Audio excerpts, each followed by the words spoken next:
नमस्कार, मैं कमलेश कबीर आपका एक बार फिर स्वागत करता हूं इस नए एपिसोड में। आज के इस एपिसोड में हम बात करेंगे महाराष्ट्र की राजनीति में। महाराष्ट्र की राजनीति में बड़ा उलटफेर होने की प्रबल आशंका बनी हुई है। कुछ दिनों पहले कुछ राजनीतिक विश्लेषकों ने हालांकि इसको दूसरे संदर्भ में बात की थी और कुछ लोगों के कमेंट भी थे कि महाराष्ट्र में सरकार गिरने वाली है। मेरे पास भी ऐसा ही कोई कमेंट आया था कि महाराष्ट्र में सरकार गिरने वाली है तो आप इसके ऊपर वीडियो बनाइए। लेकिन महाराष्ट्र में सरकार गिरने जैसी नौबत आ जाए ऐसा संभव होता हुआ नजर नहीं आता है। क्यों? क्योंकि भारतीय जनता पार्टी अकेले के पास इतनी सीटें हैं कि अगर वो कुछ निर्दलियों को या जो इंडिपेंडेंट उम्मीदवार है उनको अगर साथ ले ले तो भी वो सरकार में रह सकते हैं। तो आप सोचकर देखिए, दो पार्टियों का समर्थन, एक एनसीपी अजीत पवार और दूसरा एकनाथ शिंदे की शिवसेना। तो ये खबरें जो है वो लगातार चलती है एकनाथ शिंदे को लेकर।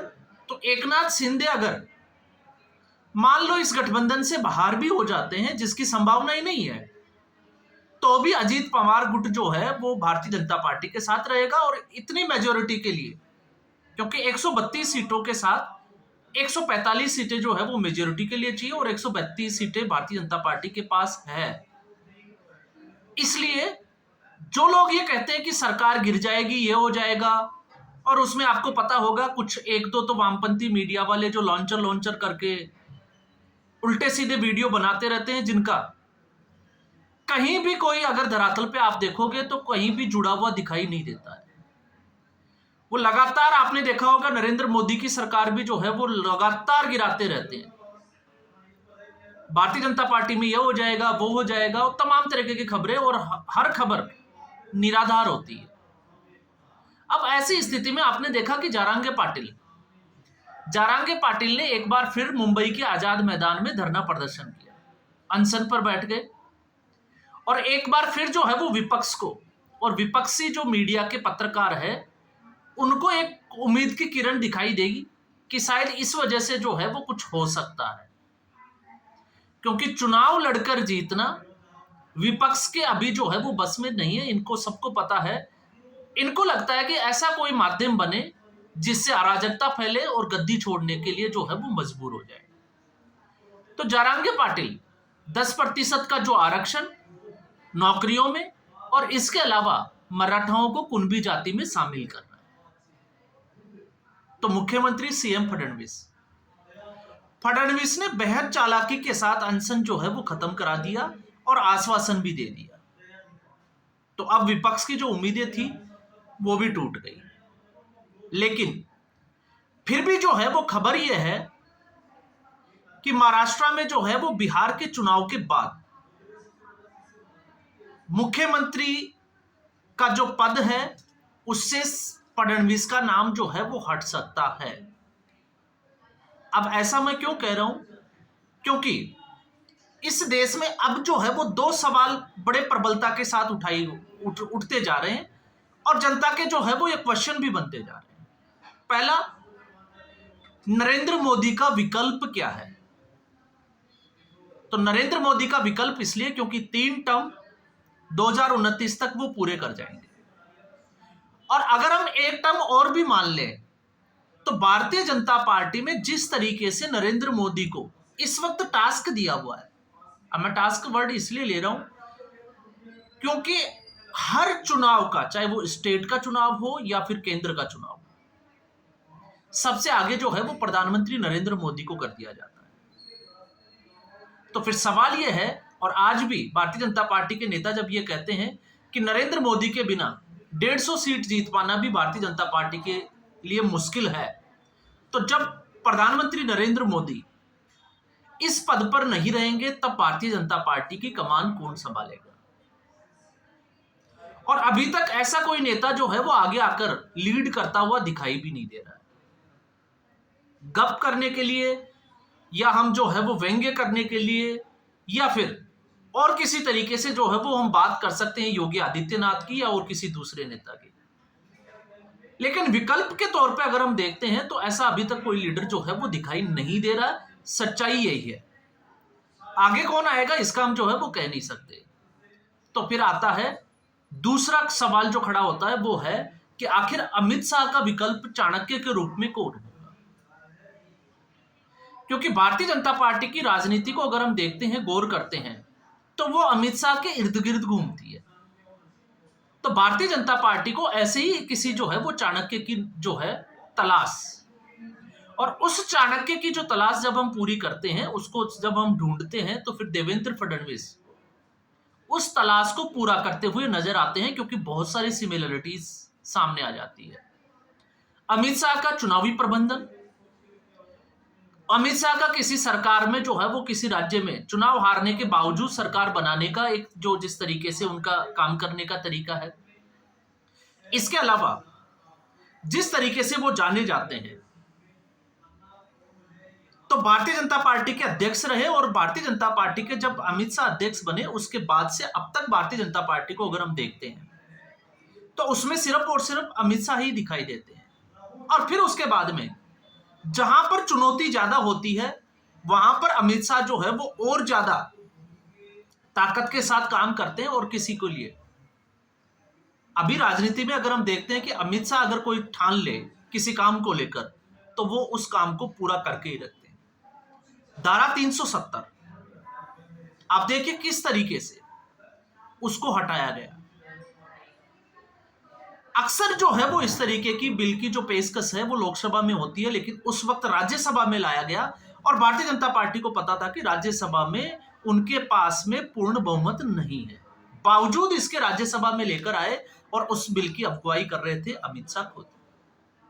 जैसे अभी आपने देखा संविधान का संशोधन का 130वां जो अधिनियम था, उसको भी कौन लेकर आया? अमित शाह। तो अमित शाह ऐसे मामलों में जो है वो पीछे नहीं हटते, और बड़ी बेबाकी के लिए वो जो है वो जाने भी जाते हैं। तो फिर महाराष्ट्र की अगर हम देखते हैं तो महाराष्ट्र की राजनीति में हमेशा जो है वो सरगर्मी बनी रहती है। अकेला एक ऐसा राज्य जिसमें राजनीतिक तौर से और आर्थिक तौर से बहुत ज्यादा सरगर्मियों का बाजार गर्म रहता है, तो उसको पूरा करता है देवेंद्र फडणवीस का नाम। तो देवेंद्र फडणवीस मैं इसलिए ले रहा हूं क्योंकि देवेंद्र फडणवीस का नाम अब भारतीय जनता पार्टी के अध्यक्ष के रूप में सबसे आगे उस रेस में दिखाई दे रहा है। कारण, पहला कारण, अगर आप देवेंद्र फडणवीस के राजनीतिक कैरियर के ऊपर नजर डालते हैं तो आपने देखा वो पहले मेयर भी रहे 1997 से 99 तक, और उसके बाद में नागपुर की साउथ वेस्ट सीट से वो लगातार जो है वो 2009 तक एमएलए रहे। 2014 में महाराष्ट्र के 18वें मुख्यमंत्री के रूप में उन्होंने शपथ ली। 2014 से लेकर 2019 तक वो मुख्यमंत्री रहे। उसके बाद, और आप अगर 2014 से लेकर 2019 तक अगर देखते हो, तो जिस तरीके से विपक्ष को साथ लेकर चलना, और इस तरीके की जो जिसको हम कहें कि राजनीति करने वाला राजनेता भारतीय जनता पार्टी में अगर कोई सबसे आगे दिखाई देता है तो इस वक्त देवेंद्र फडणवीस का नाम आगे आता है। और आप देखिए उसके बाद में अगर देखते हैं 2019 का विधानसभा चुनाव, जिसमें शिवसेना के साथ चुनाव लड़ा गया, और उसके बाद सरकार रिपीट, आप मानकर चलिए कि मैंडेट जो था वो भारतीय जनता पार्टी के साथ था, क्योंकि शिवसेना भारतीय जनता पार्टी की सहयोगी पार्टी थी।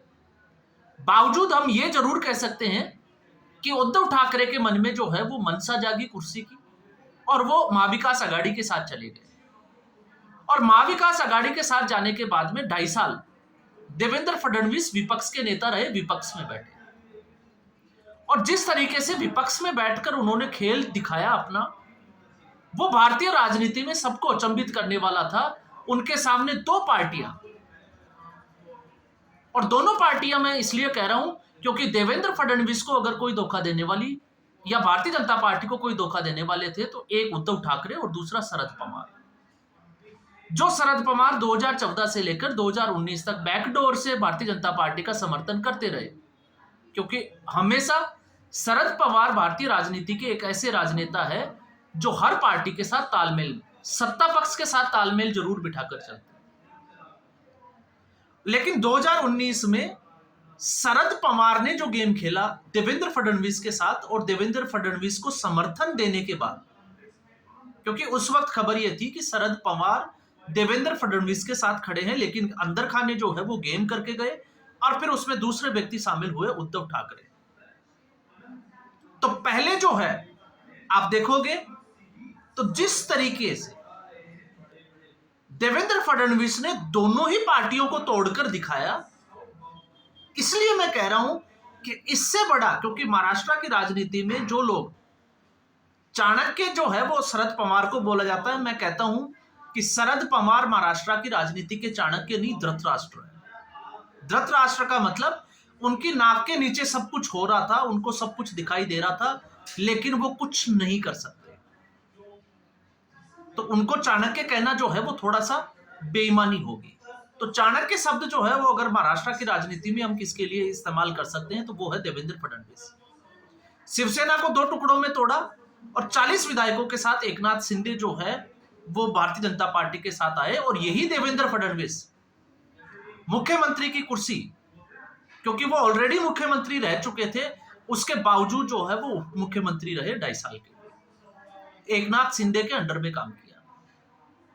दूसरी तरफ आपने देखा अजीत पवार, और अजीत पवार को जिस तरीके से साथ लिया, शरद पवार की पार्टी जो है वो आज खतरे में है।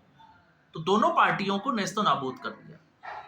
और आप देखिए बावजूद इसके जो है वो उप मुख्यमंत्री के रूप पद पे कार्य करते रहे और भारतीय जनता पार्टी के कैडर को मजबूत करने में लगे रहे। आपको कहावत तो पता ही होगा कि समुद्र की जो लहरें हैं, जिस तरीके से उन्होंने कहा था कि लौटकर फिर आएगा। और फिर उसके बाद जो विधानसभा चुनाव हुए इस बार 2024 में, आप देखिए भारतीय जनता पार्टी को कहां से कहां ले आए कि अकेले जो है वो भारतीय जनता पार्टी सरकार बनाने के लिए या सरकार बनाने योग्य हो, काबिल हो, और अब वो मुख्यमंत्री।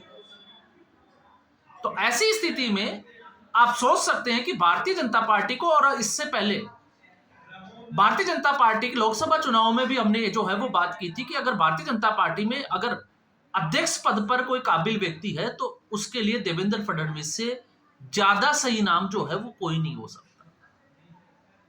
महाराष्ट्र के भी वो प्रदेश अध्यक्ष रहे हैं, और अब जो है वो चर्चा ये चल रही है कि देवेंद्र फडणवीस के नाम पर लगभग जो है वो मोहर लग चुकी है और हाईकमान के द्वारा जो है वो कह दिया गया है। हालांकि ये रिपोर्ट जो है वो उसकी इंडियन एक्सप्रेस की है, क्योंकि भारतीय जनता पार्टी से कोई अंदर खाने कोई बात जो है वो लीक हो जाए इसकी संभावनाएं बहुत कम होती है।